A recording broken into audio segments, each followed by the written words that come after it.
Man, nak lepak mana ni Man? Tahu lah, tak boleh nak decide lah mana nak lepak. Sekejap lah aku tanya ChatGPT lah. ChatGPT, perlu ke saya lepak dengan dia ni?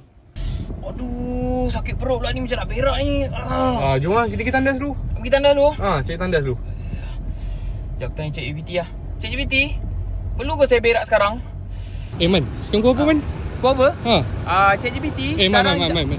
Jam kat tangan kau ada tu Man, tengok je. Yelah.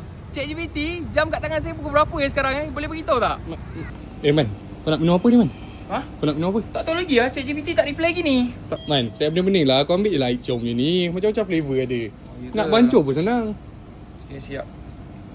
Kau buat apa tu? Hello ChatGPT, berdasarkan gambar yang saya send dekat awak ni, perlu ke saya minum air ni? Man, memang function air dia Man kan. Dia ada scratch and win lah dekat sini. Oh ya Ya, sekejap aku try. Apa tu Man? Tak ada apa-apa pun. Apa tu? Garudan menang. Alah, lembabnya kau ni. Time boleh guna ChatGPT kau tak nak guna.